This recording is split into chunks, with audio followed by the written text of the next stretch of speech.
Good evening, everybody. Welcome. This is FMA Discussion, episode 211. And tonight we're most fortunate to have Maestro Ray Floro of the Floro Fighting Systems. And I'm really excited about this. I'm a kind of a fan from afar on his Non-Telegraphic Strike and all that. We're going to talk about that. We're going to talk about his toolage under GM Illustrissimo, all the goods and all the good stuff in between from that into Ray Floro Fighting Systems. We got a couple of questions from guests. So I'm excited. For those who are jumping in, please tell you where you're watching from. Smash that like button. We're sorry that we got off to a late start, but those lovely tech issues. There's always something that is happening. And with me, I have the most wonderful helper, impressionable, Guru Tom Pena. Good evening, everybody. Good evening, Kuya Ray. Good evening, Nate. Maestro Ray, thank you so much for coming on. I appreciate it.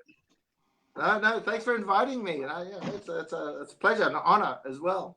Yeah, we're looking forward to this, and already we got 9 people viewing and all that. We got Dan from Pennsylvania, so we're going to jump into it, folks. I apologize for the late start. We had some tech issues, but we prevailed, and that's all that matters. Yep, so, exactly. Believe me, if we could smash them with a sledgehammer, we would. But so let's jump into it because we have a lot of content here. I have some questions. Guru Tom has some questions, and we did get some questions from viewers. All good questions. Yes, sure. This is going to be really just about you. We're staying away from all the stuff. And so let's get into it. I mean, so your first FMA experience, like who, when, and where, and what brought you to it? Okay. My first FMA experience was kind of self-taught. I've always been pulled towards knives. Even 9 years old, I like knives. I don't know why. I mean, I started with Goju-Kai Karate with Hanshi Paul Starling, but I've always been itchy. I wanted knives, and there was 70s, 80s. There was no knife instructors, but I kept hanging out the Martial Arts World, which is a bookstore, martial arts supply store, and there was this book called Secrets of Modern Knife Fighting. And I read it and I said, look, if you want to learn knife fighting these days, he really didn't mention Filipino martial arts in the book, but he said, do foil fencing, saber fencing. So being in high school, that's what I did. And they offered that. And I found out I was really good at it. So I did it competitively, won a few tournaments and that. And for a long time, Floro Fighting Systems was foil fencing, kind of modified with little short sticks. Then I found a book by Remy Presas, that pink book, Modern Arnis. Then I read it and I found out that Filipinos had martial arts. I didn't know that. And it was sticks and weapons. It must be genetics. So I asked my parents about it. Do you know anybody who does Arnis? They knew nothing about it. My relatives knew nothing about it, except for my auntie, who knew a person who said, oh, I think he teaches Arnis, which was Master Tony Dedal, who has left us, unfortunately. It's funny, one of my students, Jude Ledesma, that was his uncle. Small world. Anyway, he decided to accept me as a student. I think I was the only student, and he taught me once a week. Now, Ray Garlang in the early 80s did a seminar called Masters of Arnis in Australia, where he flew in Tony Diego, Edgar Solite, and Christopher Ricketts. So it was a 2-week seminar. Ray invited Tony Dedal, and of course Tony Dedal said, look, this guy set up a seminar, why don't you go? And I did, and I clicked with all of them, and it was just amazing because they did demos and it's like a dream team. This is what I wanted to do. So from there we got along, and they said, look, when you're in the Philippines, why don't you come visit us? Which was fortunate because my father at that time worked for Qantas. Cheap airfares, so every school holidays, which was kind of like 2 months in a year, we fly over there, and the rest is history. The rest is history. Wow. So so just for the folks who are watching, just as far as geographically speaking, you obviously born and raised in Australia? Born in the Philippines when I was 7. We migrated to Australia. So really, I'm an Aussie. Okay, so you want to Aussie by heart. Filipino twang. Okay. So then, yeah. all right. So I was raised in Australia, so I kind of swear a lot. So and I'm very politically incorrect. So I'll never be a master because of those traits. Yeah. But however, like I say, every school holidays. I mean, we get a lot of school holidays here. Like during Christmas, I think it's a 6 or 8 week holiday, and during semester breaks, it's 2 weeks holiday. So every time it was a holiday, we'd be in the Philippines full time. Oh, so you would go back there to visit and what have you and all that. So Yeah. Absolutely. So at what age, like prior to the infamous Australia trip there, when they went over there, what at what age did you your first ever experience under the gentleman that you just mentioned? How old? I mean, roughly, just. Roughly, say 17, 18. So it's maybe Oh, 17. so okay. Oh, you were young. You were young. Okay. Yeah. Oh yeah, really young. Yeah, really Oh, young. right. Okay. So Like then, I met Tatang 86, 87. I mean, I was born 1963 because do the maths. I'm very bad at maths. I'm young Asian that's bad at maths. yeah. We'll let Tom. We're let Guru Tom. Yeah. Join the club. But so all right, so then okay, so 17, you're getting that. So how much? What did your first teacher there? What did he far as give you far as FMA is concerned? Was it mostly stick based? Was it a little of everything, or? Very stick face. I think with Tony Dadal, he called this out Balintawak. But then I look at Master Bobby Tabahoda. It didn't look like that. It was very much 12 angles and defend, inside deflection counter, outside deflection counter, roof block counter, and I just drilled that and that. It was good, but when I met the Illustrissimo, there was just so much more depth in what was being taught. Yeah, no, so you mostly stick based, okay. And, yeah, it was very stick. Yeah, it was literally stick based. Yeah. How long were you like? How long did you study under him? I mean, maybe 3 years. Okay, so yeah, I mean, so all right, so before they came over, then I mean, you had obviously it sounds like you had a decent foundation before the. Master Tony Dadal gave me a good foundation. Yeah. Okay. Yeah, And that's really important. Yeah, Tom, do you have anything you wanted? But we fought at close range. Oh, so all right, so like we crossed sort of like the stick on stick, and then we kind of go from there, as far as what you guys were doing. Correct. Yeah. Whereas Illustrissimo is blade base. Yeah. I like blade. Yeah. Tom, anything you had to piggyback off there? Did you have anything, Tom? No. Yeah. Okay. All good from my. Okay. Because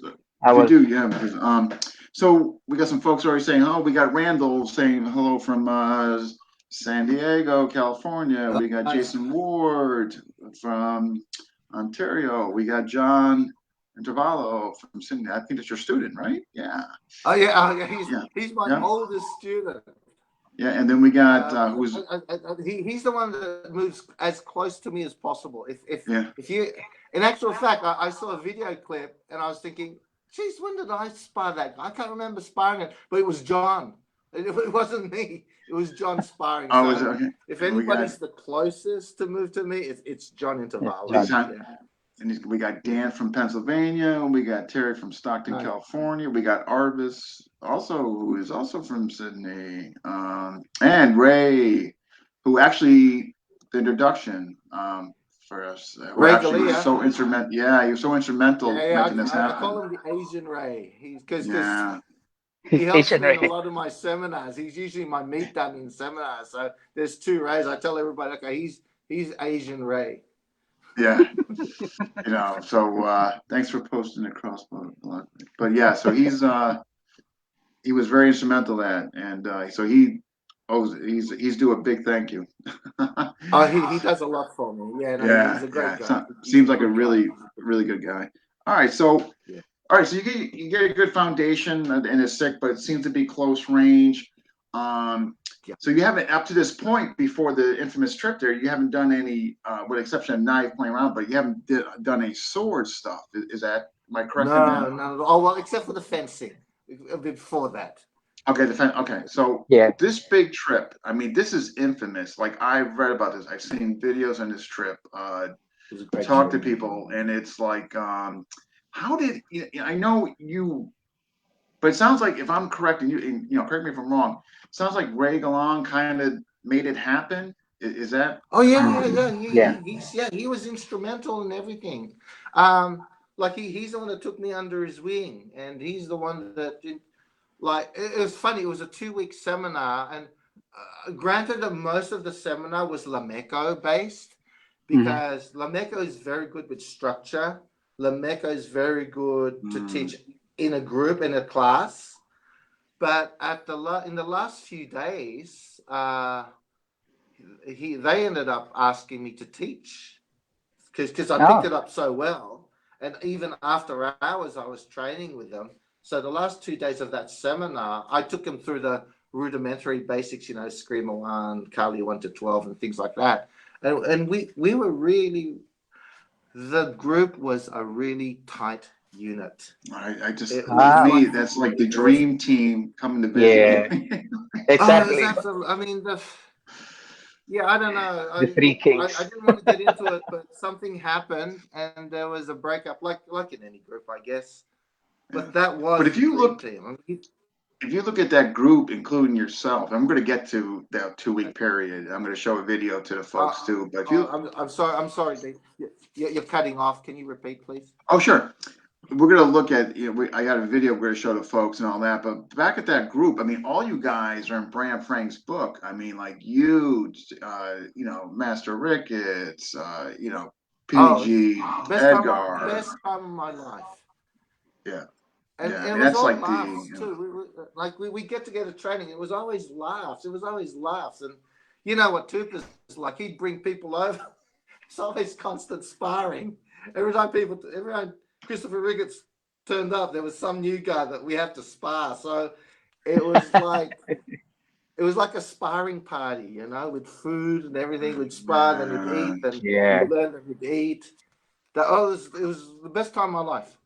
No, I can't imagine. So it's interesting. I didn't know that the majority was I just assumed, okay, it's gonna be kind of KI driven, and I had no idea that in the beginning, like you were saying, it was more Lameco stress in the beginning. I was a Lameco instructor before I was a KI instructor, color system instructor. Now the reason I don't touch Lameco these days is there was a defining point in Lameco. This was post-America, when Edgar was in the Philippines, pre-America when Edgar was in the Philippines, then post-Philippines when America moved to, when Edgar moved to America. Okay. When Edgar moved to America, the entire Lameco system changed. Okay. Now the expert there now, I believe, is David Gould, because he's carrying on the mantle. So for me to teach Lameco now is an injustice, because it's not what Lameco is. Lameco, when I met Edgar Salite, was a set of 24 drills, which was, he calls it a screamer 1 to 12, and each one is like a drill. It's very good. Then he calls it Kali 1 to 12, and then he did disarms, which was very Carlosissimo, and he did stick flows, freestyle stick flows. That was Lameco. That was the Laban Loros. I'm sorry. The Laban Loros. That was Lameco. Yeah, and then when he met Dan and we started teaching Dan, it became into 2-man drills. Like some Brada drills, and that he did a lot of drills. I guess to cater for the American market. I don't know any of those drills.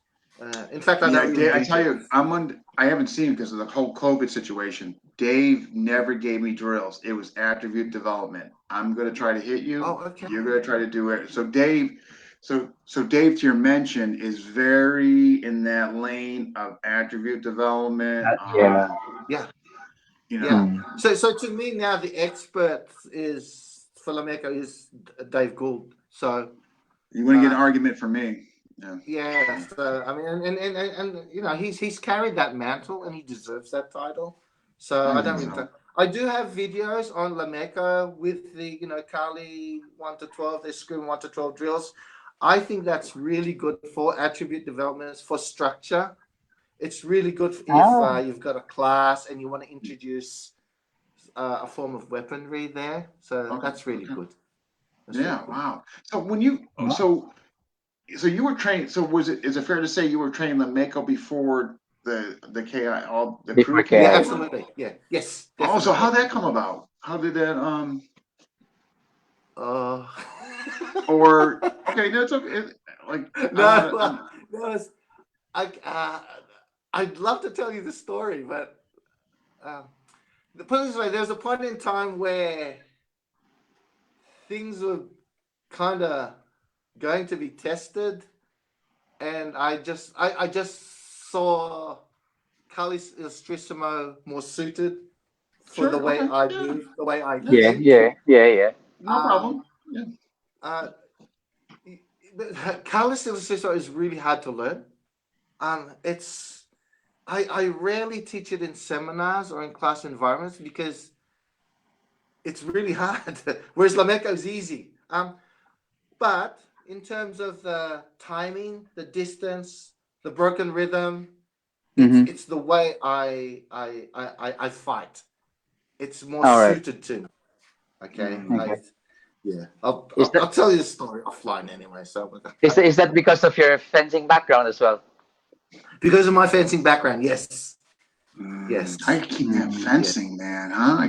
God, it's like such a, It builds a really good attribute. It builds distance, it builds timing, it builds explosiveness. It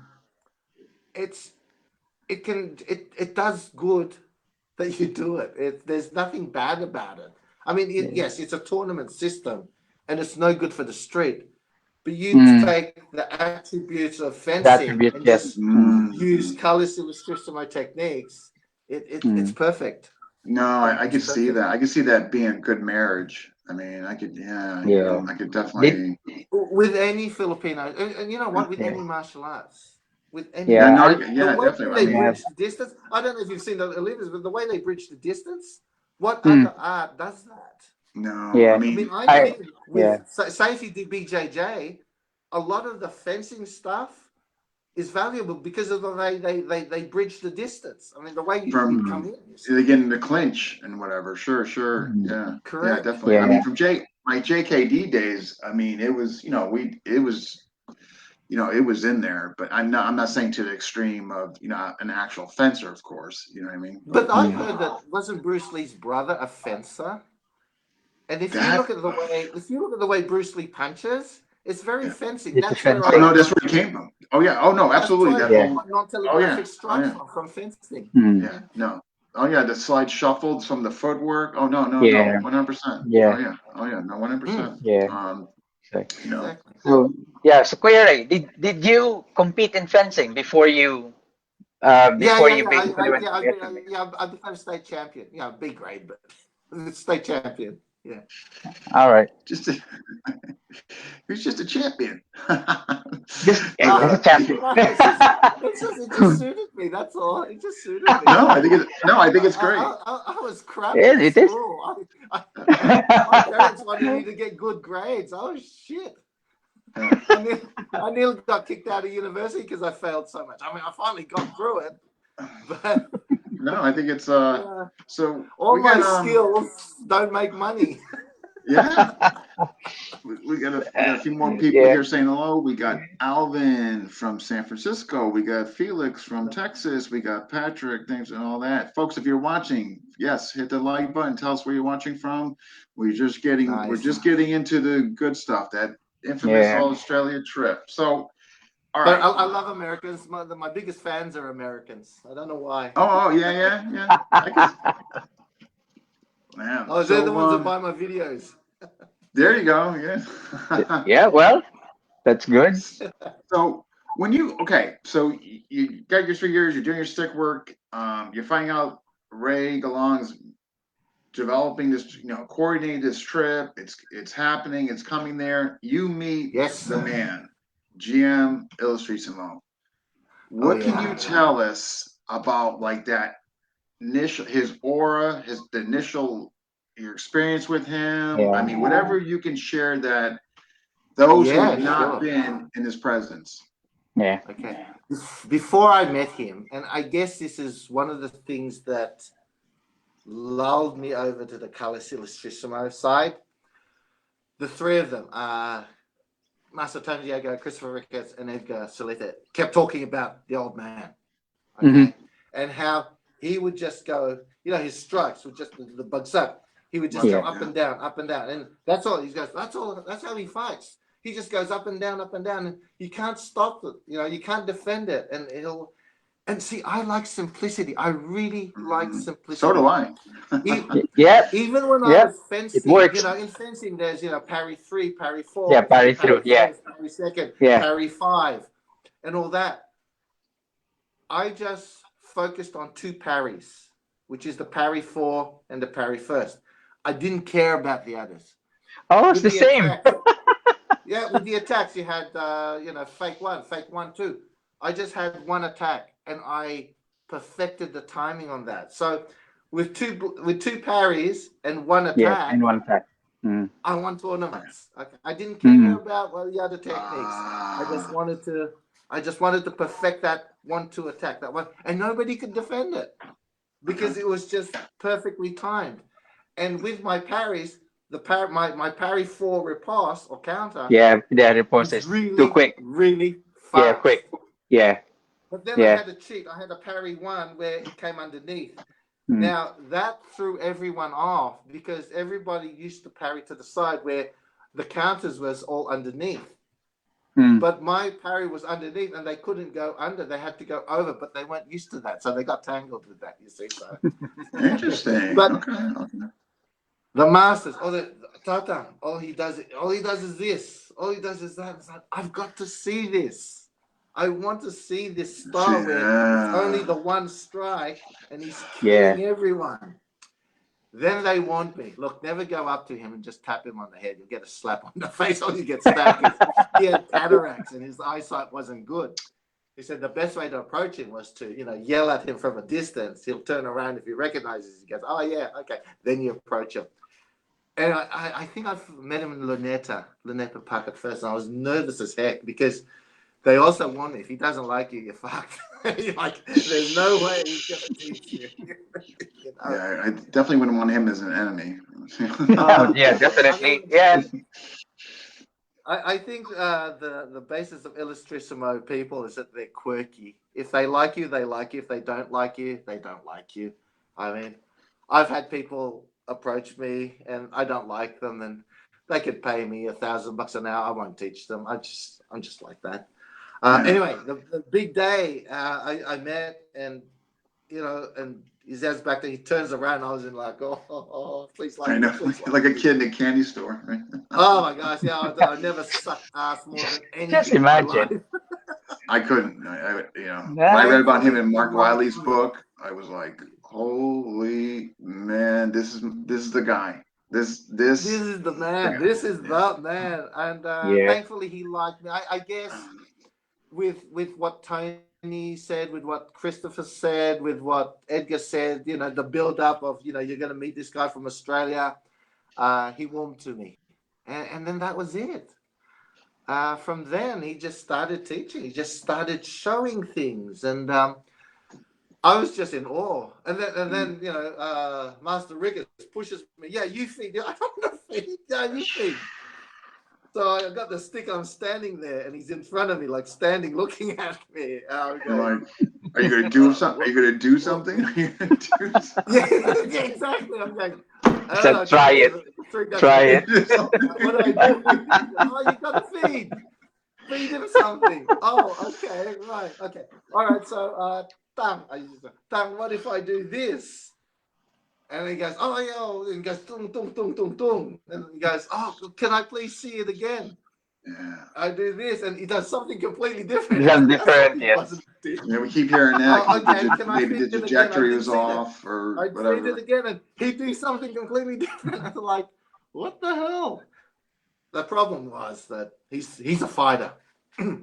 So when you feed him this, his stick would be here, and he'd do the counter. But then he'd finish with his stick, below, In a different him, position. and then he would start from there. Yeah, boom, and then he'd have his stick here, and he'd feed the same thing, and he'd do something different. So he never reset. God, all right. He never set back up to gotcha. Yeah, he would start there. Then he would go here. Then he would finish there. Then he would do this. So after a while, you found out how to learn. You had to learn how to learn from him. Okay, number one, you ask him questions, and the thing is, it's he'll never reset the same way. But there's a definite pattern. There's a definite technique. There's a definite move to what he does. It's just that you just gotta feed a lot to get him back to the original technique you want to always back up to here. Gotcha. So it goes in a loop. Thankfully, Master Trooper had a camera. He was the only cameras in those days were thousands. No, I keep hearing that. Oh yeah, they're expensive. Recorder, right? Oh, yeah. So expensive. But he never left home without the camera. So I mean, I've got hours and hours of my training with him. Maybe one day I'll convert it so that people can access it. But then I need somebody to translate everything, and it's incredible. Yeah, and the best thing about Tatang is you buy him a bottle of Johnny Walker, Black Label. He loves to drink, and the more he drank, the more generous he was with his knowledge. Like he'll start drinking. Also, I'll show you this, and okay, we'll show you. And he's demonstrating all these things. Yeah, have some more here. Fill up here. Have some more. Wow. But then he got to the point that Johnny Walker's the key. Johnny Walker's the key. But then he'd keep drinking, and he'd just show these things, and he'd get faster and faster, and you're thinking, this old man, the way he moves, it's like amazing. But then you hit the point where he gets a bit too much to drink. His control goes out the window. Yeah. Oh. He starts hitting you. It's like, So you push other people. Look, go feed. Wow. We got we got Chad from Miami. We got Brian Everett, Michael Frazier. Michael Frazier's David Gould's highest ranking student. So Mike is. Oh, nice. Yeah. Hey, Mike. How are you doing, guys? All right, folks, I'm going to show you guys a video. Please let me know if you can see it because Tom and Maestro Ray cannot. So please give me feedback if you can see it. This is a video of when Maestro Ray was very young, and he's working with GM Illustrissimo, and this is in Australia. But please, let me know if you can see it. And here we go. So this is the first one. It's a picture of you two together. It sounds like it's what's the background? What does the background look like? I can't see it. It's in a driveway. Yeah, and you're wearing shorts. Good, they can see it. Yeah, you're wearing shorts, black shorts. Black shorts and orange shirt. That's my And was he performing disarms, or was I just feeding him? He's kind of falling around you. You're feeding him. Yeah. And he's doing this type of stuff. Yep. He's doing disarms now, though. Yeah, that was in my grandmother's place. Oh, okay. That's where we all trained. Can you imagine that? You see, I had protected parents and protected grandmother, so they thought at a young age for me to go to Luneta Park by myself, that was too dangerous because I didn't know the country, Australia. So my grandmother spoke to Master Romy Makapagal. And for some reason, I think my grandmother guilted him or something like that. So what he did was he arranged for all of them, like Grandmaster Antonio Christian, my Grandmaster Christopher Ricketts, Grandmaster, Romy Makapagal, Inca Salida, all of them went to my grandmother's place to teach me. Like, so, and It was like the that's Magic Five, the dream team. like they would get to my grandmother's place at 8 a.m. in the morning and wouldn't leave till like 10 p.m. Imagine 5 grandmasters and you're the only student. And the whole day was training and eating, training and eating. Now, if they couldn't make it, they take it in shifts. Like 2 or 3 of them would come in the morning, then come lunchtime, evening, they'd leave, and then the other people would come through. And that went on for weeks, months, etc. That's So- how I was taught. Right now, Wow. he's just throwing. He's doing soft plits on you, and the weapon's just going everywhere. So, Oh yeah, yeah, that's amazing. He makes it look effortless. Yeah. That was basically, that was probably the first. look at man. That was the first week I met him. Yeah, definitely because the here I'm gonna hide this. The reason why I know because the beginning of that video was you guys together and taking a picture of you together. So it sounds like it was like very like close to the first day or something. Yeah. That was that's right. Yeah. Yeah. I knew But, nothing. Tuba being Tuba, I was sparring that day too. I was like, what the hell? I don't know what I'm doing. So was it like what can you speak of it to his uncanny ability to find the gap before, during, and after? Like that uncanny ability, even in his twilight years. What can you tell the folks about it? The thing I like about Ostrissimo is when you do a strike, mid-strike you can change the direction. You see? Mid-strike, and let me just can you see me here? Oh, absolutely. Yep. See, if I strike like that, see, a lot of people can you see me? Yeah. Oh yeah. When I strike like that, a lot you of people when they change their direction, they do this. We do Ostrissimo, they do this, and then see how I just turn my Rotate. my hand like that. Yeah. So if the direction comes here and I turn my hand, see how that same strike from forehand Right. to backhand, or from here I'd strike here, then I'd turn it there, or Yeah. from there I'd strike it here, then I'd go under your weapon into a thrust. So even though on the side you see this downward motion, from the front you see how I'm changing it here, changing it here, changing it here, changing it here, and you'll see that he'll go whoop like this. See, it comes here. Can you see me? Yeah, comes here, it goes over there.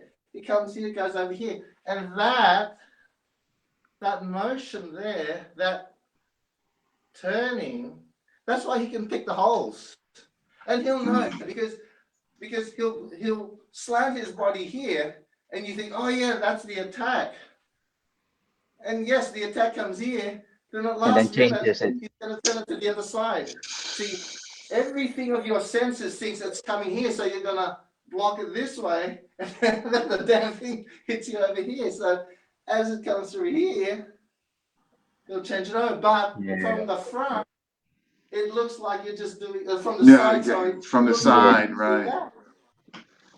That's why when I teach my misdirections. I always just go the bug suck, this. But in reality, see how I'm turning the angles? Yeah, you're suddenly changing. Yeah. And you can do the 12 angles. See, that's angle 1, that's angle 2, that's angle 3, that's angle 4, angle 5. All you do. The same action. Yeah. I call it just turning the doorknob. That's why you can pick holes, because he'll start the attack, and then you do a big commitment. You commit to a defense, and he's exposing you. So would that be fair to say for the folks who are watching? Kind of falls into the concept of praction, because at the second he's deviating the original line. Yeah. Yes, praction, engaño. Engaño, yeah. The Ganyo setting up the praction. Exactly. Yeah. Now I never I never teach terminology to my. If you ask my guys, show me a fracture, show me an unpulgada, show me a cadena real, show me a estrella. They'll just look at you going, "What are you talking about?" Because I never use terms for several reasons. Number one, a lot of illustrissimo moves, although it looks the same, are called different things. Okay, like this cadena real, that's cruzada, that's blah blah blah blah blah. All right. Un pulgada. Well, that looked like elastico. No, that looked like a repetition. It's still un pulgada. So it's just really confusing. There are fine No, line. I know there's overlapping. Fine line And no, and I differences. experience the same thing. It's like in other words, you can use elastico to implement the concept of una pagada. You know what I mean? Exactly. Yeah. But then they go, "Oh no, that's repetition." So, talking about the same. Yeah, I know. Here's the thing. They change it every year. I thought that was a cruzada. No, that's a tumbada. It's the same move. No, it's not. Yeah, letting it So fall. there's that. Yeah. Okay. Number two, they change it every year. Number three, white people, they can't pronounce it properly, so it hurts my ears. So, Yeah. So I just technique number two. All right. Yeah, it might be. No, I could definitely Makes sense. see. I can definitely see why you would do that, because the difficulty of the and all that. But everything you're saying is in line with everything I heard and all that. Like the Gagno's being used as self-praction. I mean, like the marriage between and all that. Not maybe so much footwork, but posture changes or positional change to implement una pagada, regardless if it was maybe a step back, a little hanging step, a little elastico, de-elastico, Yeah.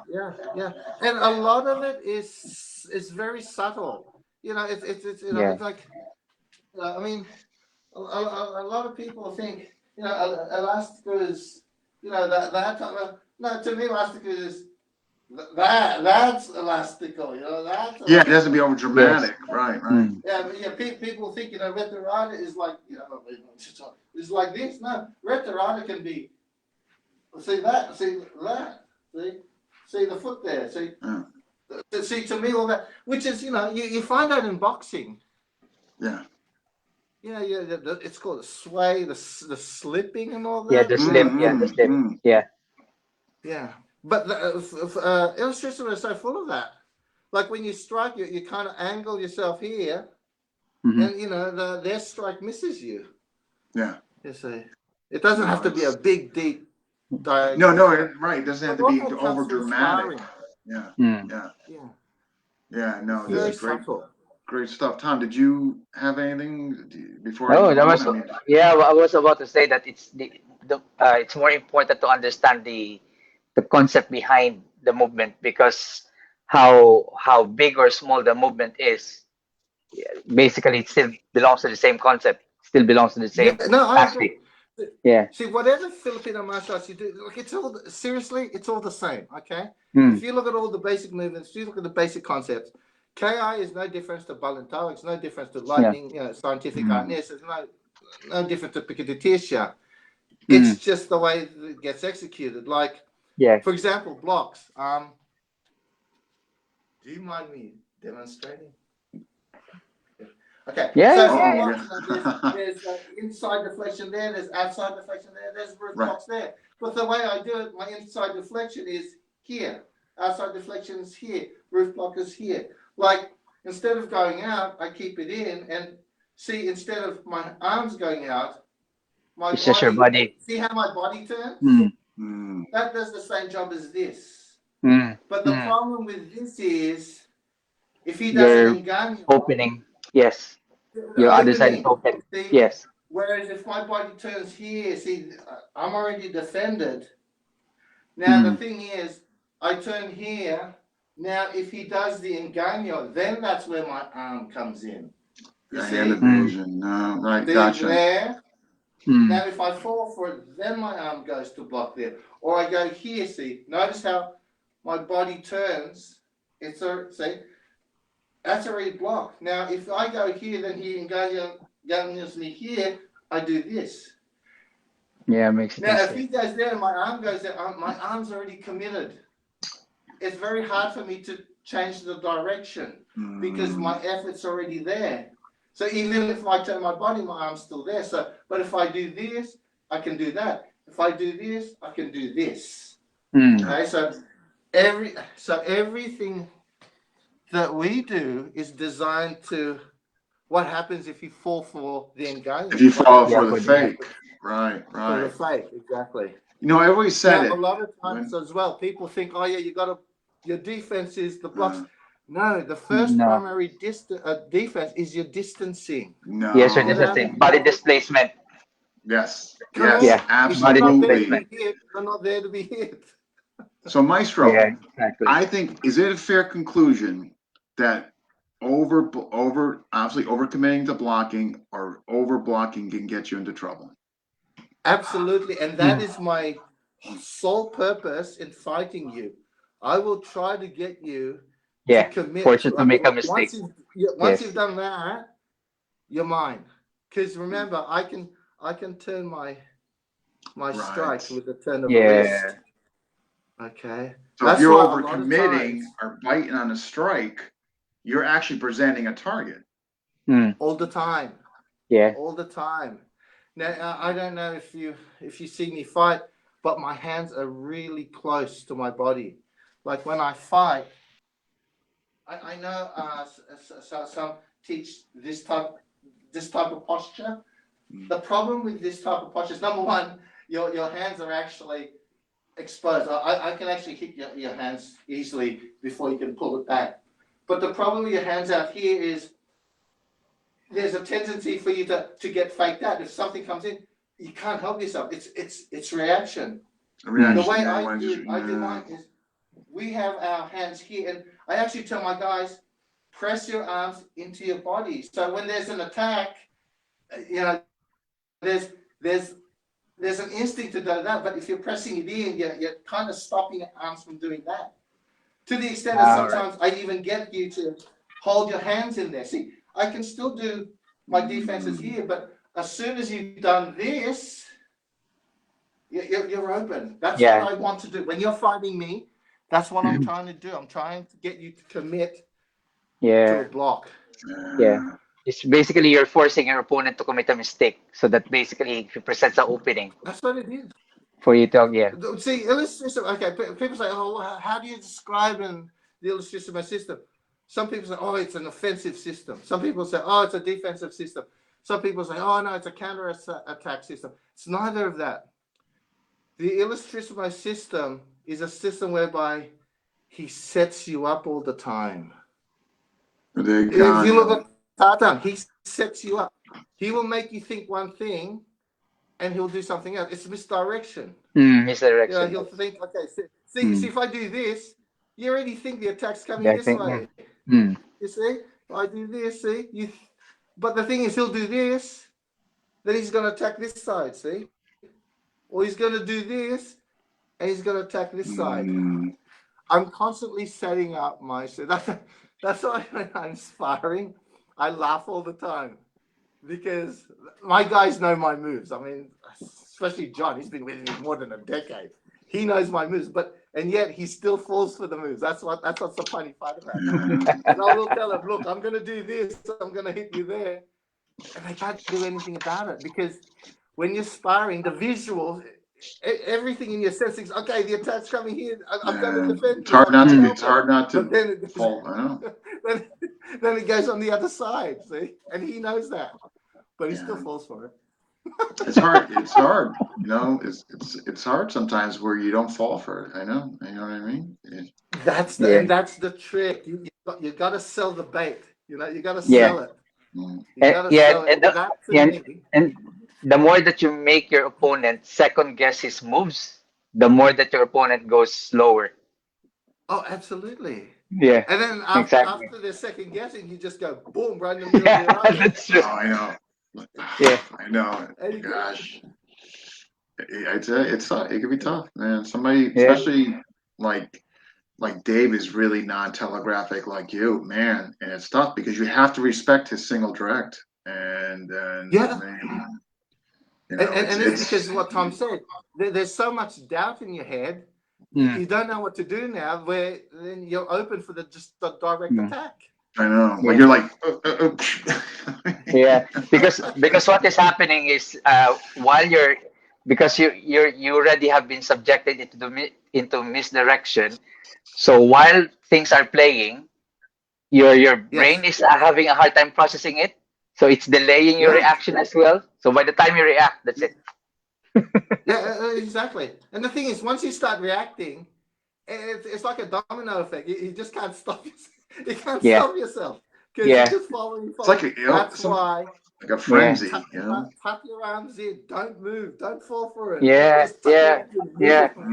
Yeah. And if basically if you find yourself in that position, sometimes when you commit into your action, you actually overcommit into it now. So because you're kind of like frustrated, so your movements are basically kind of wide now. So makes you more open. Absolutely. Yeah, absolutely. And that's what you're after, you see. Yeah, that's true. What the old man wants. That's true. That's what the old man wants. So that's to me, that's the illustration art. It's not a technique per se, but a mindset of getting you to react so that you open yourself. You see, if you look at the way I spar, I don't jump around. I just stand there doing nothing. You see, it's like poker. Once you start moving, I can. There's certain patterns, like some people they jump around. They jump around. You watch when they jump around. Yeah. You can count. Look at 1, You 2, can time it. and on the third, they'll always attack. Right. You can time it. Or Yeah. on the fourth, they'll always attack. Or they jump, and it's poker. That's their tell. And the thing is, the one reason I don't move, I don't do this when I attack is because when you don't move, when you do move, everything's accelerated. Right. So that it really helps my fakes. So I'm sparring you, not moving, and suddenly when I do that, it's like, whoa, something's happening. So yeah. Whereas when I'm moving, you actually don't know when I'm faking or not. Because they're just saying, no, gotcha. Speaking of which, you know what? But we just go see here. So while on your strike, let's show it. Let's before we get into the creation of the Floro Fighting Systems, we might as well show your. Let's show the non-tel. Now's a good time as any. So. Yeah. Okay. Once you do that, there's something in the back. I'll be back in a sec. Okay? Oh, sure. All right, folks. Again, please tell us if you're seeing this. But if you saw the last, I'm going to do anything tricky. Just from here, I'm going to go there. Don't get hit. Like move your way, parry it or whatever. Okay, just from there. That's exactly what I'm doing. Okay. You ready? Yeah. Okay. Really fast. You ready? Yeah.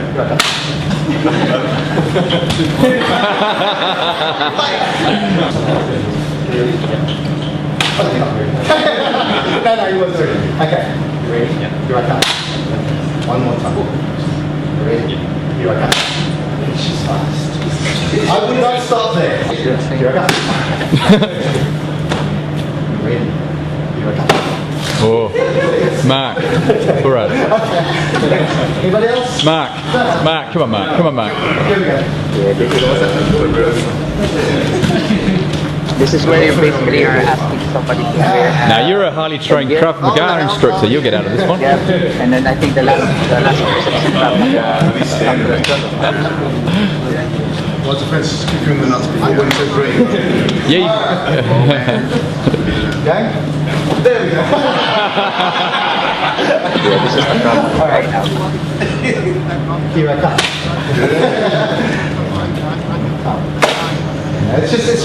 It's just. You gotta feel it. Yeah. I believe it. And people say, "Oh, try that in sparring." Oh, I do. Yeah. Right, of course you do. Like, why would you develop it if you were going to use it for sparring? Yeah, that's true. You know what I mean? Like, right, that's you're definitely using it sparring. I mean, but that's so all right. We're gonna visit. So, all right, you're going through the 2 weeks with them, that incredible experience with them, just training all that. Yes. At which point after that did you start to come up your system? I mean, and all that. What gave birth to the Floro Fighting System? What was the inspiration, and when did it happen? Politics. Yeah, I'm not going to get into it, but there's a lot of politics around color system. My business name is actually registered as Floro Fighting System Collis Illustrissimo. I took the Collis Illustrissimo out to get rid of the politics. And I said, look, you know what? Floro Fighting Systems, that's it. And I'm just going to do my own. I'm just going to do my own thing.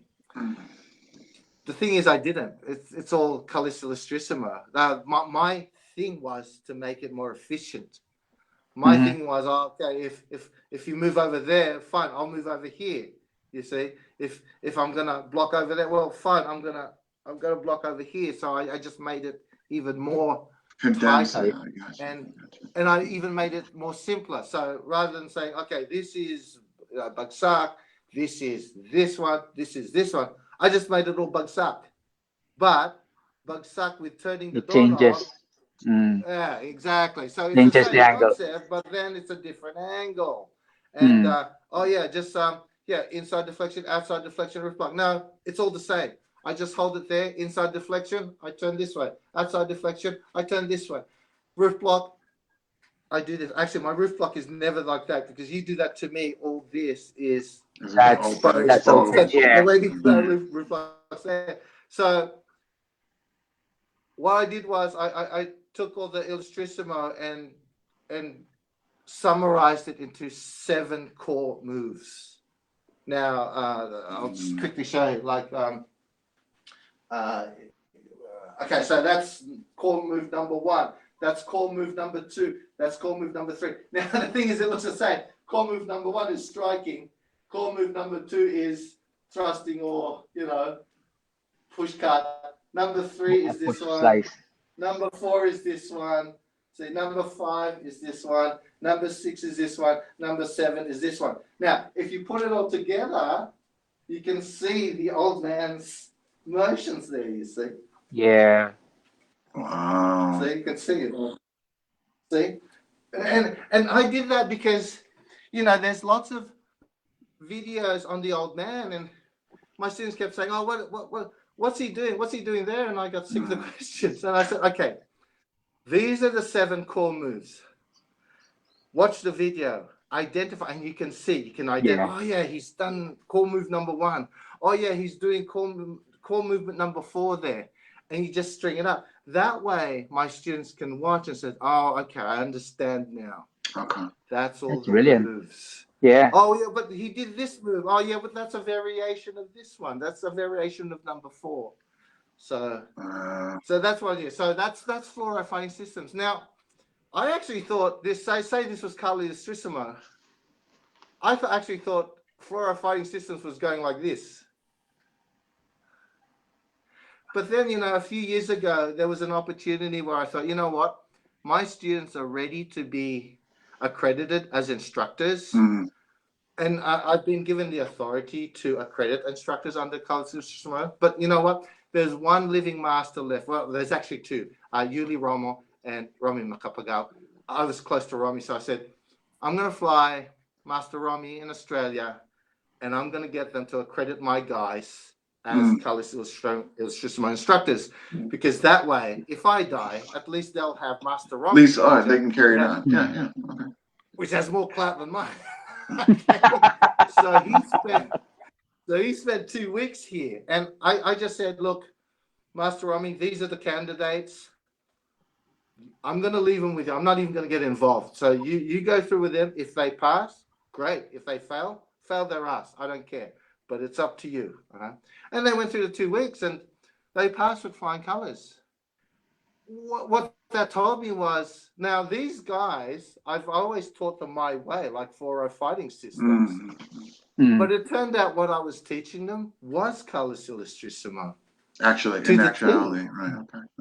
Yeah. So, and I was really happy about that. I was really, really happy about that, because I thought I went this way, But in fact, I was going this. But really, you were dialing Yeah. in to KI. I mean, right? No, it was perfect. They would perform the techniques how I taught them, and Jerome said, "Oh yeah, that's combate general, that's cadena real, perfect." And I was really happy with that. Really happy with that. So yeah, Floro Fighting Systems in the end is color illustration. I didn't even know it. Right. Okay. So what you were trying to maybe deviate from or leave, actually, you embraced it indirectly. Yeah, even more. Exactly. Yeah. Exactly. Okay. I mean, wow, if you're going to ask me, Kuya Ray, you basically went more to the core of KI. sounds it. That's Yeah. No, you know what? That's a really accurate way of saying. Yeah. It. That's really Yeah. accurate way of saying. It. Yeah. Like I like. If you look at Lanetta now, I watch the Lanetta group all the time on Facebook because it's just nice watching them. But they've got more structure than me. You can see multiple people doing drills and all that. I think that's fantastic.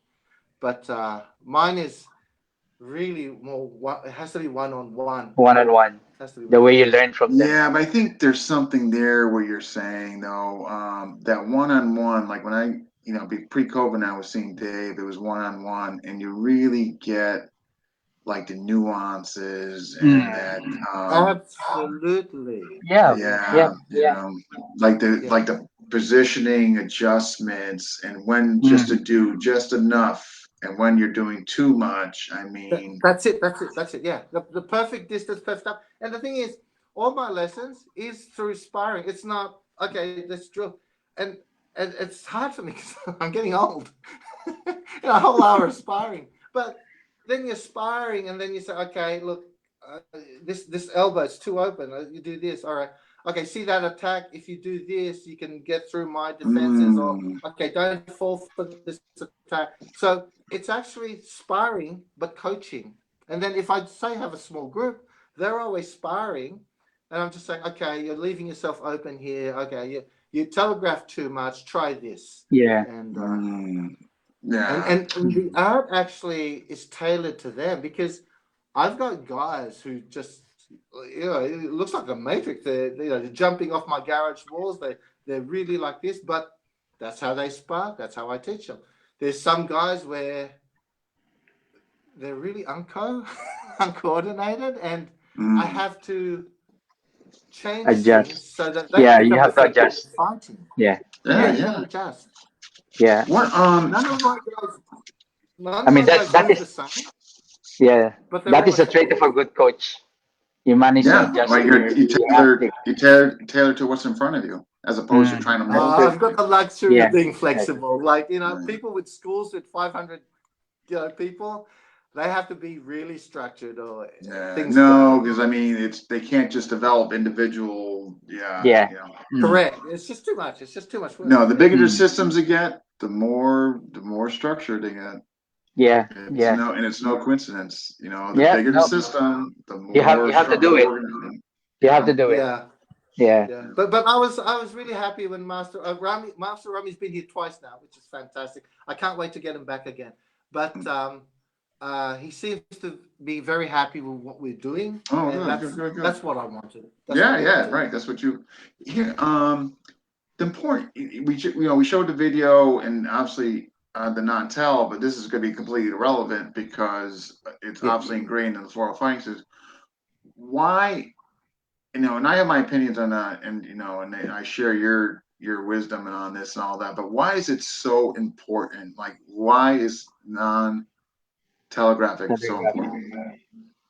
Why is it? It's the easiest way to kill him. I mean, they don't see it coming. So, in other words, the reaction, their lack of reaction. Yeah. Okay. I don't know why people would not find non-telegraphic strikes valuable. I mean, look at boxing. I mean, if you can have that jab that hits all the time, fantastic. Yeah. And non-telegraphic strike is just a really good jab with the weapon, because Why is it important? Because there are many opportunities during an encounter where you can hit them with a non-telegraphic strike. You see? I mean, you can just keep doing that, flailing, but if the person is really good, he's just going to angle off and counter. Yeah. You know, That's when true. people come at me caveman, that's the easiest thing for me. It's just, I see it coming, I'm just going to slip more. No, I completely 100% agree with you. It's more or less for the audience, just because when you, and I'm not saying any names, any systems, Yeah, but sure. it's rare that you see really pure quintessential non-telegraphic where it's just like to science. Dave has it, you have it. Mike Fraser, here's Mike Fraser, Dave's student. Guru Dave plays Name Your Pain with Me. I miss and I feel the mistake, and then I name it after. I play that. I play, where do you want me to hit you next? One guy made a mistake and said, my asshole. So, okay. Could you hit me in the perennial? So I turned it around. You could actually play wagers with that. You know why it's so hard?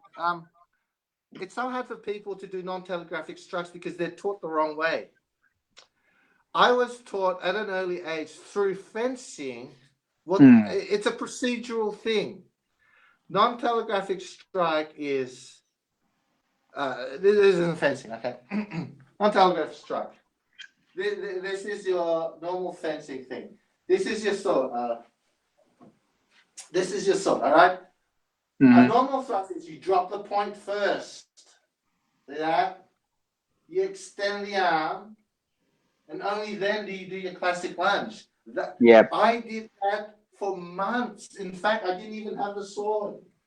For 3 months, I did this. Drop the point, extend my hand, lunge, back. Drop the point, extend my hand, lunge. Did that for 3 months, even before I picked up a foil. But I wanted to learn it, so I persisted. Non-telegraphic striking is that. The hand moves first. Before the foot, right. Before anything. Just like, like from here. Hand moves first. Look at my shoulders. Not moving. Yeah. Still not moving. Still not moving. Now the shoulder. Now the lean. Then the foot comes through. Whereas how are you taught in boxing? Yeah. When I move any part other than my arm, look at my shoulders. See, that's what gives it away. Those of you who the shoulders, yes. You guys know it. Look, when I go, see even that. Yeah. You know to be a something's cue. coming. Yeah, that's a visual cue. Yeah. And you see, those of you who spar, no, something's coming. You don't know what's coming, but something's coming. Yeah. Whereas if you move your hand first, nothing's coming, and you don't recognize. See, I'm actually moving my hand forward. Yeah. You see, I'm not. See, now if I do this, see, no, it's a cue, right? Yeah, gotcha. Even a little bit. Yeah. You see it coming. No, so it's an exercise you can do is watch people spar and try to pick out when they're just about to throw a technique out. Yes. It's chamber. It's not it's the body. Yeah. Body it's movement. before the forward projection of their upper body. You can see their face. They're going. You can see something's coming. I tell you. Like this. Yeah, it's like they're announcing it. They're announcing, and you see it all the time, and I think people don't do non-telegraphic strikes because it's so ingrained for them to step forward, punch, step forward, punch, step forward, punch. It is too hard to break that cycle. It's hand. And then the shoulder, then the lean, then the foot. I tell you, the way you explain it is so similar to Guru Dave. You know what I mean? Yeah. So I think this is the same thing that Guru Roger is actually doing in his classes on a Saturday. Yeah. Yeah. See, another way to train that, it's really hard for some people because what you do is you get a belt or a cord and just get them to hold it, and you're over there and just say don't resist, but don't preempt. So you've got a rope or a cord you're holding onto, and I pull the rope, and then when you pull it, see the hands, and sometimes they'll do this. No, don't do that. Just relax. So you're pulling it. See, you're pulling their arms. You're pulling their arms. You're pulling their arms. Then when they go there, oh yeah, that's it. There. See, it's a procedural thing. Yeah. Non-telegraphic strike is a procedural thing. If you move your body, if you move your shoulders first, that's not. They will see you coming. They will see you. Now they'll see that, right. Move your arm first there. Now, here's the thing. If you want to fake, you fake with your body. You see. I see a lot of people do this. They're standing here and they fake like that. See how they're faking with the arm? That doesn't look convincing. This is how you fake. You fake with the body. I don't fake with my arm. See, if I fake like that, it doesn't look real, and I'm going to get my arm chopped off. This is how I fake. See, or sometimes I do this, then I hit this way, or I do this, then I hit that way. You see? I do. No, it's all great. I always say fake with your body. It's like you're throwing a punch, but not extending your arm. Without moving your arm. Gotcha. Yeah. Correct. I mean, point it to the target, but then move your body. Yeah. Oh, here's another thing. When you fake, okay, not only are you going to do, but when you fake, don't go, see, don't move back. It'll look like you move back. When you fake, lean and stop for a split second. When you stop for a split second, it gives the illusion that you're still coming in. Yeah. Okay, so fake and stop, then go there, or fake and stop, then go there. Paul Vunak's good. Oh man, great stuff. So you're actually with regards to your students, before we get into your emphasis on sparring, like what do you try and instill in your students as far as their journey is concerned? I just want them to forget about life for an hour. That's Oh wow, that's my whole thing. I never heard that. That's my whole thing. Like, people are so stressed in life. If I can make them forget about their life for an hour, great. If they learn self-defense, even better. Yeah. I like that. Oh, I like that. Yeah. And what I do is I never force them into a movement. The first thing I do when you come to me, wherever you are, put a helmet on. Okay, I'm going to try to hit you, or you try to hit me, and let's see where it goes. And so they're doing this, or now I'm going to try to hit, but it depends, if they're nice, I'll pull my punches. If they're not, I'm going to hit really hard so they don't come back. But but the thing is, when people fight, you find out their real self. They find out their real character. You find out how they really move. You find out all the motions. Now, I teach from my garage at home. I have to find out in the first few minutes whether I want you in my home or not. Gotcha. When you start hitting someone, I don't care how nice they were when you first met them, their real character comes out. Interesting. And their real motion comes out. They could be nice and there, but when it comes down to the panic, and now I build from there. I know that they're right-handed. Oh, I know that they prefer their left foot forward rather than right foot forward. Okay, well, we'll stick to that.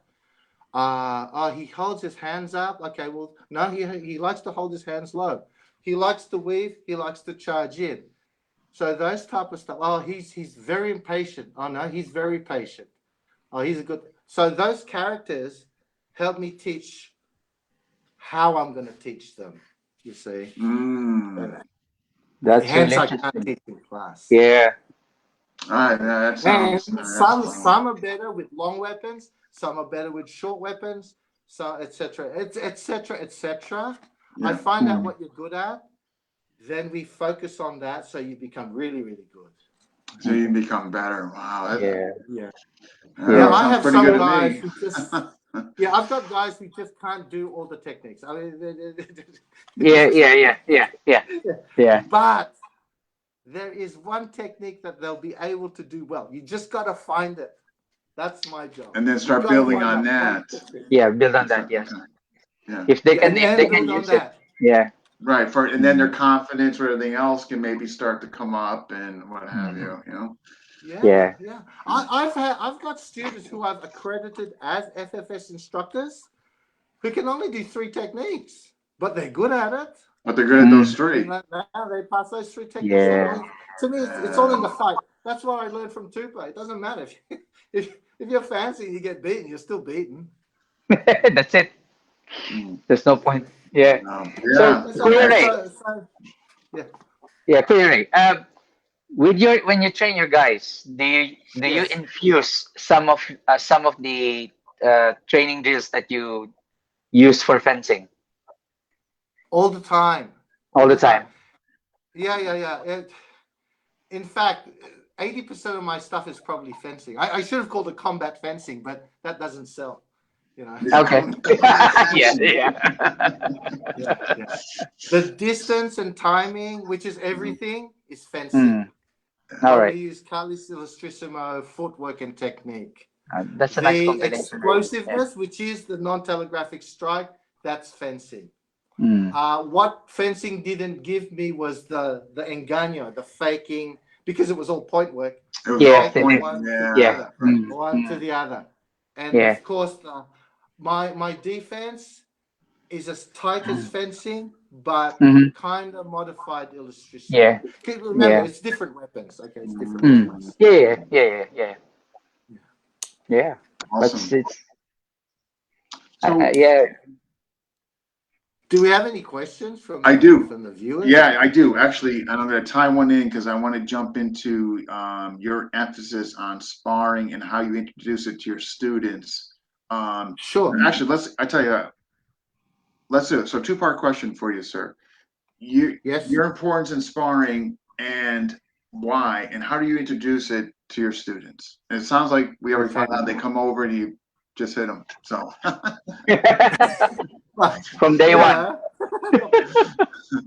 What else is there? No. Okay, no. There is a system. Now, I got sparring solely from Master Christopher Ricketts. Okay, in fact, I didn't think the Illustrissimo group sparred until Master Ricketts came in, and it was just pure sparring. All right, your first day here, I put a helmet on you, and we spar. And I said, look, have you got any injuries? Oh yeah, I've got a gammy knee. All right, good to know. I can go for that spot if you're a real dick. yeah. Anyway, If you're, so I put a helmet on. I said, okay, just hit me a few times. Let's see. Don't worry about it. You won't hurt me. And they'll try.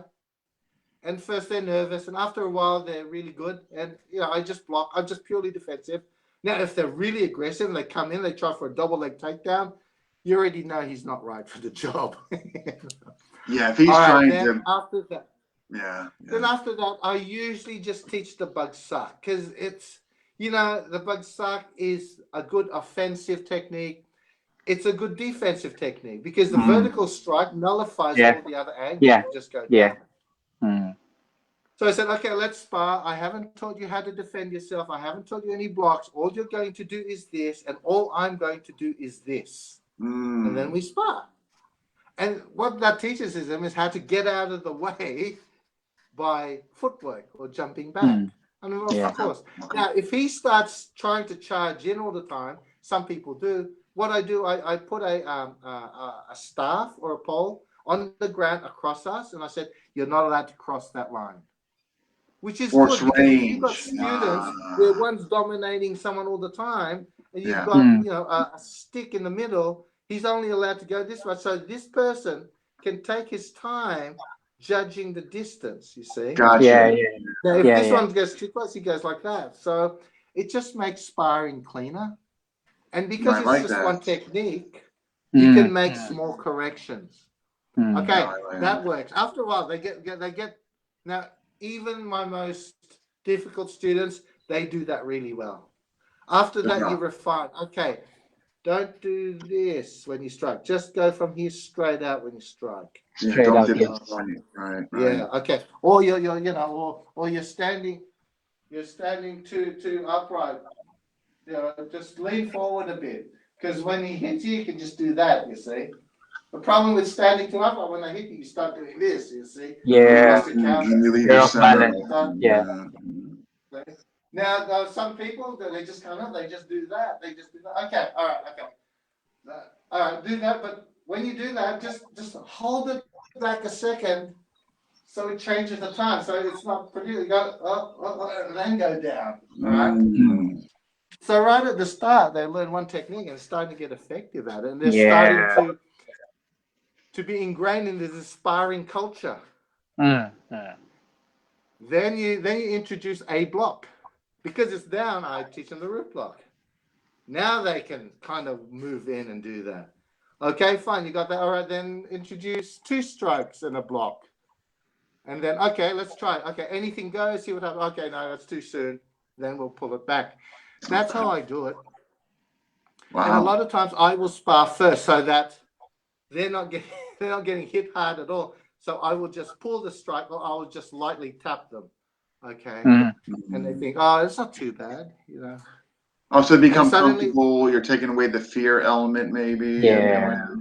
The anxiety. Absolutely. It becomes a game. It becomes a game. Yeah. No, make it right. my- Make it, I like that. Yeah, my students now, if we don't spar in a session, they actually get disappointed because they just want to spar, which is great. It's the approach, you know. It's the approach. I have no argument with you. How are you going to find out what you can apply if you don't, you know what I mean? Yeah. I don't. I'm saying in boxing, you know, just teach them a jab.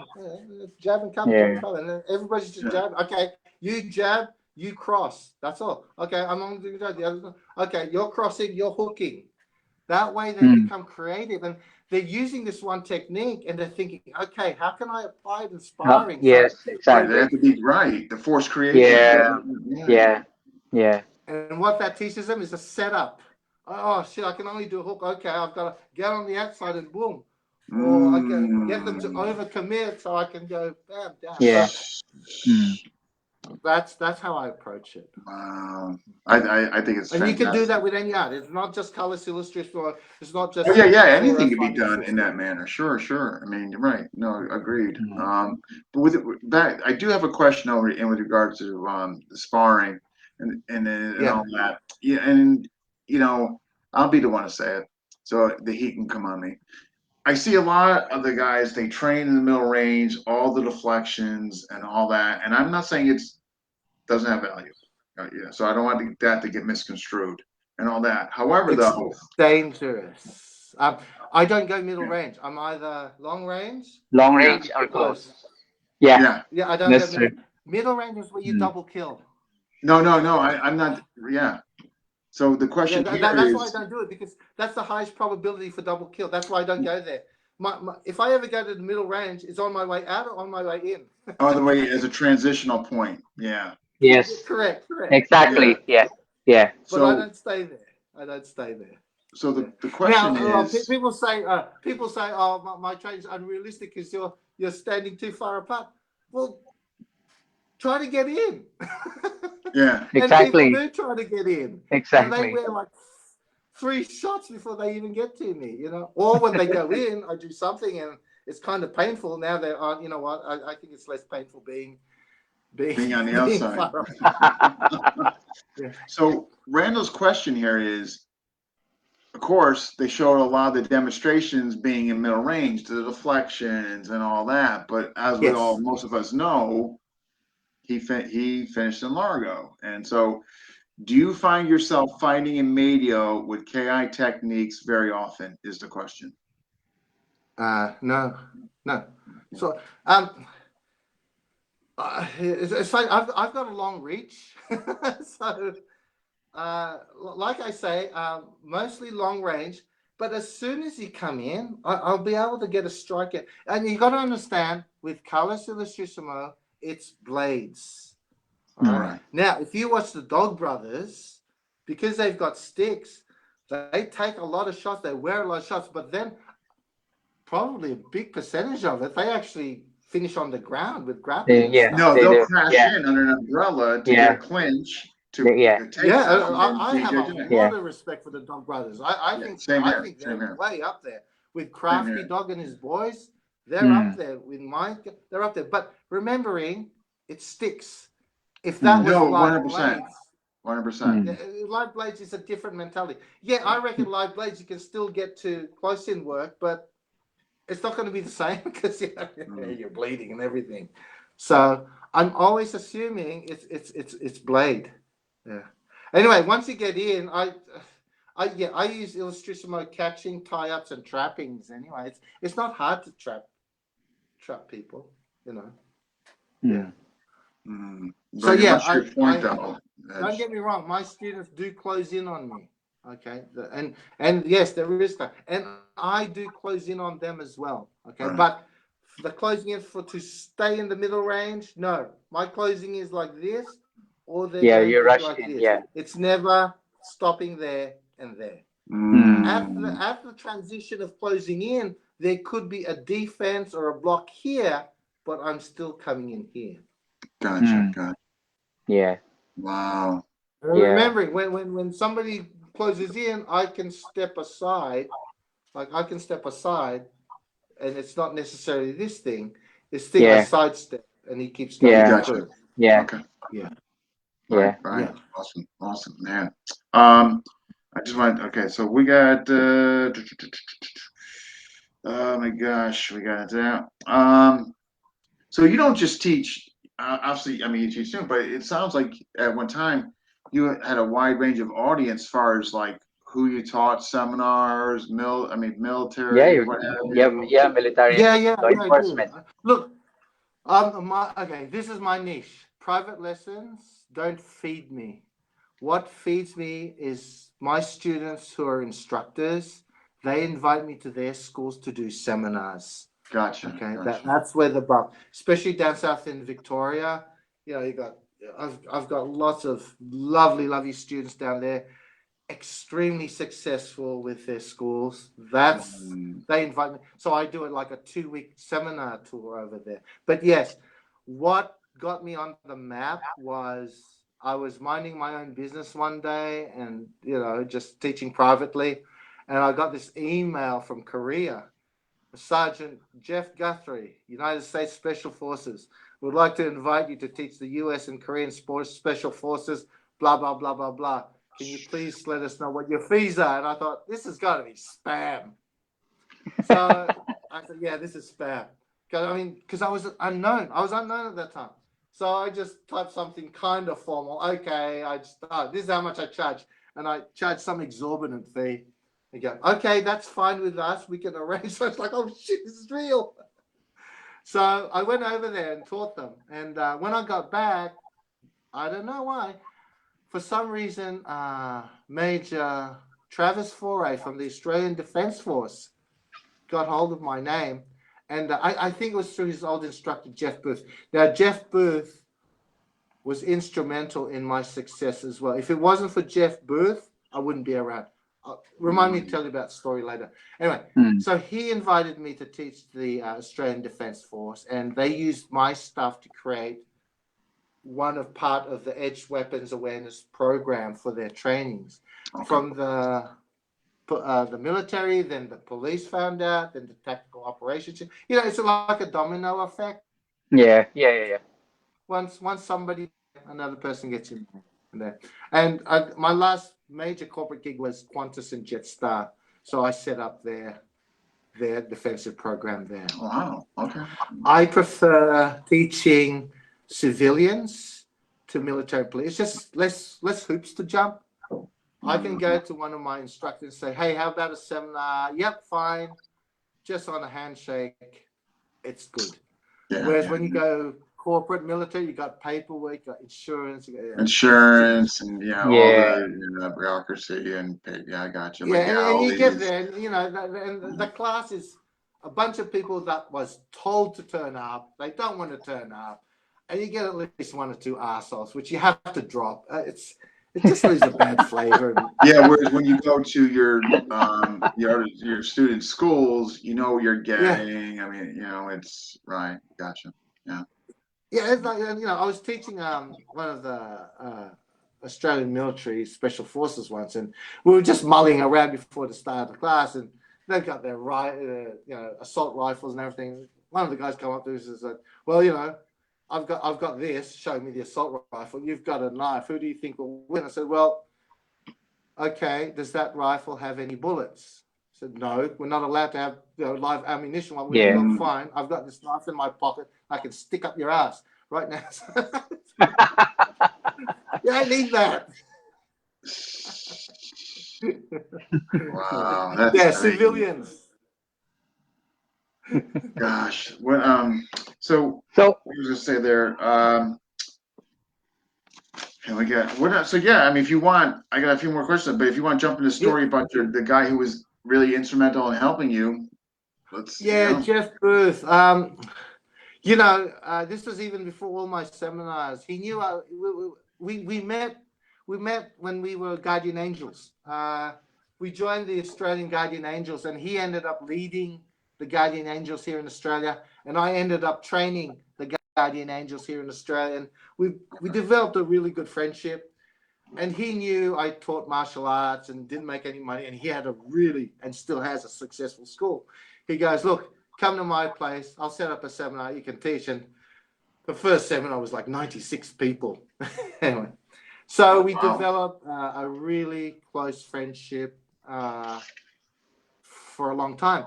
In 1994, because of bloody sparring, and it was too hard, and we went really hard in those days, I got a brain hemorrhage, like a real bad brain hemorrhage. They ended up drilling 3 holes in my skull, and the thing is, it re-bled, and I nearly died.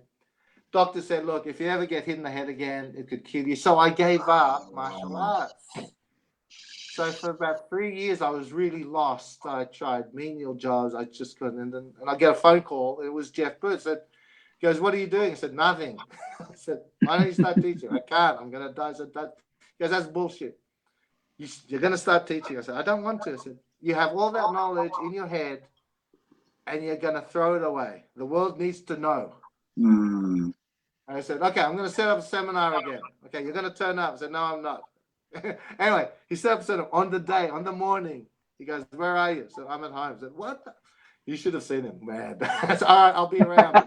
So I did this seminar, and he did a couple more seminars, and it got me back because of Master Jeff Booth. He teaches Aikido. He got me back teaching. I would not have planned to come teach again, and it was that second wind that got me success. Yeah. Nice. And we got a couple more. We got Dan.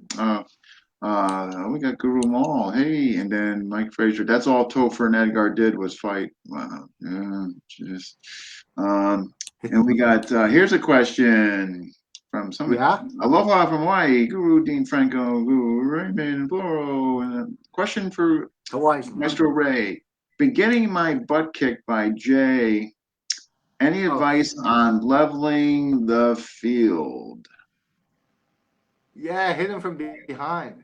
Yeah, so get a 2x4, and when he turns around, Okay, I'll tell you what. With Jay, he's good at the attack because I've taught him that. What you do is, with people like that, you can't hit them with the first strike. You hit them with the second strike. And what you do is this. All you do is this. And you know that. So you know these people are good at counter-attacking. And you use that. And what you do is, you know his attack is going to come like that. All right, you know that. And you know and if you attack, you know he's going to attack. That's good. So what you do, you throw a really wide, clumsy attack. All right. If you do that, he's going to move back and he's going to go like this. Okay. Now, when you do that, you know he can't help himself. You know he'll want to do this, but that's okay because your real move is once you've done that, you are going to go up here, down, and down there as fast as you can. All right. So throw that lazy strike as a setup. He won't be able to resist it. When he counters, your real attack now. Bam, bam. Now with the roof block, don't worry about the stick. A lot of people worry about where to put this. What you want to do is just put your hands close to your head. As soon as you strike, just put it close to your head. Don't worry about the stick. Because as soon as you put your hands close to your head, the stick will look after itself. And as soon as you feel contact, counter. Don't go here, block, wait, and that. As soon as you do this and you feel the stick, just throw out your strike. All right. See, a lot of people, when they block, they bask in the magnificence of how effective the block was. I suppose you And use they it for miss out the window of oratory. counterattack. Yeah. As soon as you feel contact, throw out your strikes. And that's what I did in fencing, because fencing is so fast. Yeah. You can't think, okay, 1, 2. As soon as you feel contact, then Yeah, you you're have to shooting move. out, because Hmm. fencing you have right of way. Yeah. As soon Yeah, as yeah. I touch your blade, I have right of way. Whether you hit me or not, doesn't matter. I've got right of way. So with defense, as soon as you feel it, throw out your counter. As soon as you feel it, throw out your counter. That's the secret. All right. Well, looks like he's got a little There you advice go. there to go with Don't that. tell him I told you. And even without Johnny Walker. And without, That's it. and without the bottle Without of Johnny wine. Walker. Yeah. Did we, Secret sauce. That's the secret sauce. what was Guru Tom? What was Dragon's question? Oh, yeah. Dragon has a question. Yeah. yeah. So we get that. You switched the grip in your method from reverse to forward due to health reasons. However, however, from the sheer combative efficiency perspective, do you still consider it valuable? Yeah. All right. The fastest strike, knife strike I ever do is reverse grip, straight up. Okay, nothing Straight can up. beat that. That's the fastest. The problem was, it was so fast that it was creating me injuries, because when you throw out the strike there, what I was finding was I was getting whiplash, because as I Okay. throw it out there, it was jerking my Yeah, arm. yeah. And my massage therapist said, "Were you in a car accident?" I said, "Why?" He said, "You got whiplash." No, it was because of this. And the shoulder jolt. And Yeah, the show. Yeah. I'm 57 this year. I'm getting old. So I had to think of a way of longevity in teaching and longevity. And, I'll get to, if I do get there, I'll get to the age where, I'll get old and all that stuff I can't do anymore. So I had to change something. Number 2, with the reverse grip, I was never really happy with the defense, especially someone coming in swinging like a caveman. Oh, yeah. The way Yeah. I used to deal with it was, from there, if they come in, I'd crash in here and I had to get under the arm. And then once the arm, then I'd shear his arm, which, you know what, it works. But your timing had to be perfect. Yeah, it has to be And there were impeccable. people who don't have perfect timing. So I switched to this grip. My strikes are less damaging, and the defense is second to none. See, the way I do the defense is I reinforce it here, and you could hang off that blade, and it's not going to collapse. Okay, and then I can just push it through. I get all this is in my videos. Okay, but that's the reason. Oh, and 2 other reasons. Sometimes my students just cannot get the hang of this. Okay. Yeah, the reverse grip. This grip was actually really hard to teach, especially in seminars. With this grip, they get it in minutes. Okay, they get it in minutes. Okay. And the last reason is there's some knives where I really liked, but the handles were wrong. Okay, so you can't grip. Yeah. Okay. Right. But I really wanted to buy the knife, so now I can, because I hold it. This way. Okay. You can buy more knives now.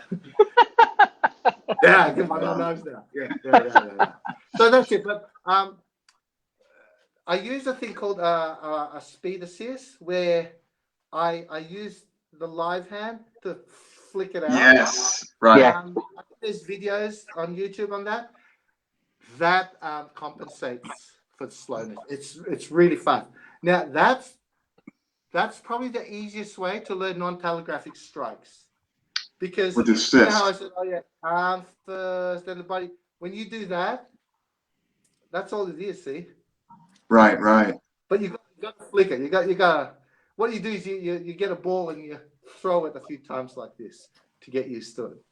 So like the wrist action in basketball, the follow through. Exactly that. Exactly Yeah. that. Exactly that. It's like basketball. And what you do Yeah. is you kind of throw it. It really helps. It really helps. Yeah, I saw with I spied somebody who's one of the top FMA instructors in the US, and I was learning from his videos ages ago before I left, and I got a chance to spar with him, and that worked really well.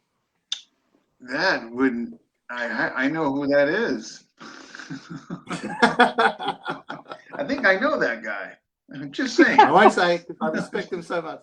I respect him so much. No. He's we all just saying, man. I think I know that guy. I'm just saying. I think I might be underneath that guy. I don't know. I'm just saying. Do I know that? Do I know that guy? No. You definitely heard of So, that guy. a person of that caliber who asked, Ray, I really want to know what you're doing. Can you show me? And he gets in there, gets his hands dirty. No, he's very open-minded. Very open-minded. Very, yeah. You got to respect. I respect people like that. I really do.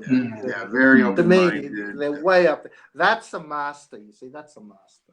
Yeah, I know. He's definitely, at 100% without question. I do have a question here from Glenn, and his question is: do you teach double weapons? Why or why not? Yeah.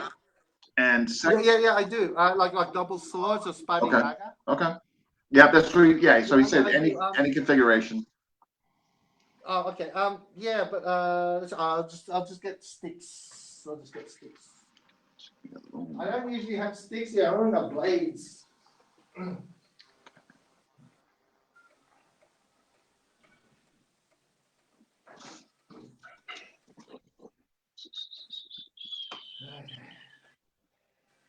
All right, We now got all the question. the thing is, all right, We didn't miss any. you know the Redonda, the Sinawali, and all. I don't teach any of that because that teaches you how to lose. I learned it off Tony. There's a video where I was doing this, and Tony was just going bam, bam, bam. So if somebody does this, what you need to do is wait until the arms cross. And drop it. Yeah, and then drop it. Yeah. And just drop it in the center. Simple. That's how you kill it. Yeah. The way I do double sticks is, you know how I said that, you know how Tatang strikes like this. You see how it's like a bagsak, but see how the angles? Yeah. I do that with the other hand. See how I can get all the angles I want, but once your arms cross, drop stick it. Drop. No, I know. But see how I can hit here, I can hit here, I can hit here. See, but my arms aren't. You're not crossing. My arms aren't crossing. That's double stick. See, I can block here, there, block here. See, I can go one at a time. I can go both, or I can syncopate it. Again, timing. See, people think it's like, oh yeah, 1, 2, 1, 2, but it's like 1 and 2, 1 and 2, 1 and 2, or you do both. So that's a double stick. Again, double sword. That's why I'm not hitting like this, because this is a sword. Now, for Spadi Daga, a lot of people, I'm left-handed, okay? A lot of people hold the long weapon in their strong hand and the knife in their weak hand, and they stand like this. Well, look at the difference in length. I don't do that. I hold the stick in the weak hand and my knife in the strong hand, and I stand with the knife in the front, look at the reach. It's equal now, you see? Interesting. Whereas before, it's like, and you see people with Spuddy Dagger, they're just using this. They're not using this at all, which is a deadlier weapon, okay? Whereas here's this. So what I do is, my stick now defends. As it defends, it's cutting your arm. Sets up, yeah. See, or it's Makes sense. going in. So I was like, yes, I do teach it. One day I will have videos on it. Mm-hmm. I just haven't perfected it. It's got to be perfect for sparring, okay? Got to be perfect. Yeah, it has to be Awesome. functional for sparring. Yeah, got to be perfect for sparring. Every video I've got can be used in sparring. I've been happy with it. But flexible weapons is a problem. Oh, that's a hard weapon. So what are the future goals for yourself and the system? What are your future goals? Look, I'm 57. I don't have any dreams of grandeur. I'm just going to do what I'm doing.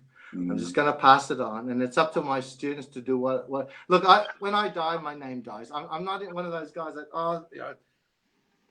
I got to leave a legacy. No, I need an heir, and he's good at. Yeah, I got you. Yeah, when you're dead, you're dead. Look, my legacy is inside my students. Yeah. Whether they keep my name, like, this is where I love Dave Gould. Like, Master Edgar Salih is dead, but yet Dave Gould still flies his flag. I mean, how many people flies Lameco flag? That's so interesting you brought that up. Outside of Roger and Dave. That for me, fantastic. Yeah, but I'm dead. Yeah, I know. It's like some systems, I guess, they're going to die out or whatever. Unfortunately, and I think Lameco. I hate this, and I'm not wishing this, or I don't want to see that happen. But it's like Dave, Roger, and you can't really count the Dog Brothers because they have Lameco and the Dog Brothers, but it's not a separate component, really. Yeah. Integrated. So look, it doesn't upset me because, my motto is in my school is Veritas Tua. Veritas Tua means find your truth, and once you find the truth, find the truth. Look, what gives me pleasure is I've had students who have used what I've taught to save their lives and to save other people's lives. Ray Galea was one of them. He's used it. I'll get him to tell the story. And John Intervallo has used it in his jobs. Now I've got another one. Stewie Motter. He's used it in his job. To defend against bladed weapons. So, what more would you like? Wow. Isn't that the ultimate thing? Yeah. Sure. Yeah. Right, Mike. Yes. Bong Abia, but man, just four. Have it. Yeah. So usually we leave off with this question. This has been absolutely wonderful. Thank you. But what wonderful changes would you like to see in our wonderful FMA community? Oh God.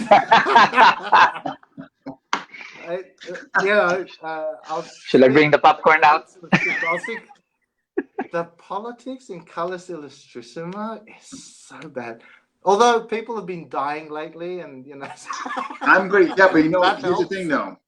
By me, remember, the group email I sent to everybody to try to get everybody and all that. I'm at least going to make an attempt to try to get everybody together, and I'm hoping by those team episodes. You impress me, Dean. You really do, because from your background, from who you've learned, I thought I would be the last person you would talk to. Seriously, I don't know if you know the politics behind that, but I didn't expect a phone call from you. And hats off. Everybody should have an opportunity. Everybody should have an opportunity. Yeah, that's what we're about. Everybody should have an opportunity. Yeah, and I hope people are more like you. I hope people are more like you, because you know what Filipinos are like. When they've got a bee in their bonnet, they're out to get you, and they'll say anything to discredit you. But you know what? That's the past. And I live my own life. I'm in my little hole here. I'm in my little niche, and I'm really happy. I'm happy with what I'm doing because it's my research. My FMA is actually my research into things and how I can get things to work. Okay.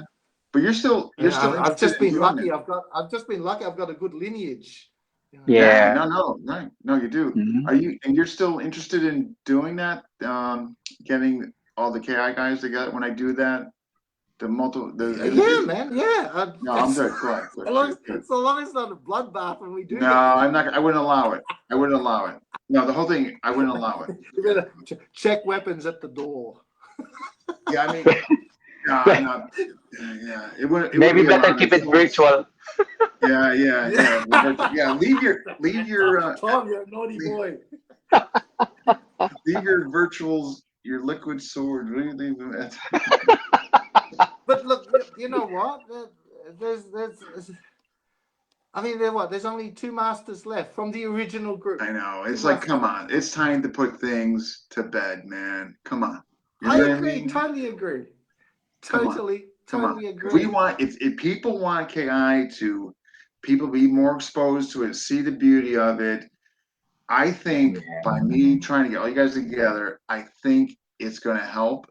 And I think there could be some real positive stuff that comes out of it, like hearing from Master Norman, hearing from you, hearing from the Kiro group, hearing from the Ricketts Sanction, hearing from Sean Zerger. I mean, I think that everybody. There's Tom D as well. Look, I support you 100%. Support you 100%. Because can you imagine if that happened? Seriously, when we first got together as a group, you couldn't have asked for a nicer family. It was a family. It was a family of all the grandmasters. I really don't know what happened. If you ask me, well, what happened? I don't know. I really don't know. I think everybody kind of went over here and over there, and then the disconnect.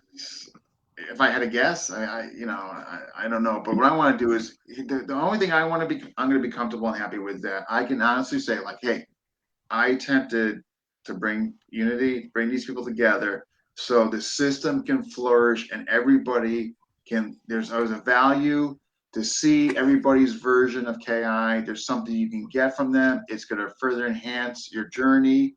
There's no point in staying in that one lane. You know what I mean? So. I'm all for that. I'm all for that. Well, that's going to be the goal. I think people are seeing it, and I think there's good. I think people are going to be pleasantly surprised what comes out of it. I do.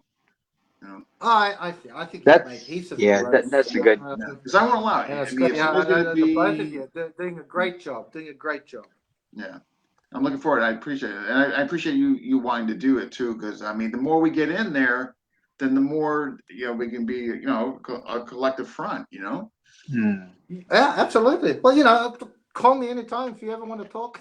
If you ever want an interview, if you got more questions. Yeah. No, actually, behind the screens, I do. Behind the closed door, I do. Well, feel free. Yeah. No, matter of fact, this week, as Tom knows, I gotta get some stuff this week, and then next week should be much sunnier and brighter. Just got to get through this COVID thing. Oh my gosh, it's so limiting. But Tom, do you have any? I'm sorry, Tom. Do you have any? No. No. Yeah, I'm good. I'm good. Yeah. No, any more questions from the people? Yeah, from the audience. Was that? Did he? Not familiar? Oh yeah. You don't want to be familiar with it. Not familiar with the beef you guys are talking. But one of the solution might be if Guru brings some Aussie meat pies. Oh yeah. I just had one. Food can definitely change things, right? Huh? Food is life. Yeah. Wow. But this has been we're going close to 2 hours. This has been absolutely wonderful. I really appreciate 2 hours. Wow. Okay. I really appreciate you coming on. There's got to be any hate mail there. Any hate mail. Come on. No, everything. No, all the comments have been nothing but positive. Nothing. Positive. Yeah, that's nice. Yeah. Yeah, they know. I enjoyed myself. Look, anytime, gentlemen, anytime. Yeah. And, hey, for those listening, thank you so much. Thank you. Oh my gosh, thank you for coming on. This has been enjoyable. Thank you for coming on. Yeah. We'll definitely get in touch. Do it again, eh? Yeah. Yes. Do it again. Yeah. I have to be in touch with you because I have to set up who I'm putting, as far as the KI thing. So I'm definitely gonna be in touch. Okay. Yeah, yeah, yeah. Okay. Yeah, definitely. Good one. Absolutely. No worries, mate. All right. Well, I salute you. Thank you for coming on. You know. Thank you. Cheerio, kuya. See ya. Okay, bye. All right. You Adios. take care. Yeah. See ya. Bye. All right. That was a good one. That was a great interview. Yeah, I think so. I think so. Yeah. And folks that are watching, you know, thank you for all watching. Also, folks, if you have not already subscribed to FMA Discussion, please do so. All the proceeds we receive from the channel go to charity. We do not keep Yes. any of it. It goes Yeah. to help people. Yep. So you will be Help us. helping people. Yep. Exactly. So Support us, guys. and that's FMA Discussion on YouTube. Very easy to find. If you haven't already, subscribe. Again, all the money received is going to charity. And holidays are on the season. We're going to be getting our next, and then it's going out to those who need. Filipino masters, people. You know, we helped out. Who did we help out last time? Anton. How did that go? Anton. Yes, we did. Yeah, yeah. Yeah. It went really well. Yeah, it was good timing. It was good timing. They really appreciated it. Yeah, so folks, an old master's house burnt down. Master Anton under Dose Paris. Yeah. We sent the money to him. He in turn sent it over to there. So this is what we're continue to do. So yeah, little things that we can do to help absolutely other people. Absolutely. Yeah. But all right, folks, who's next?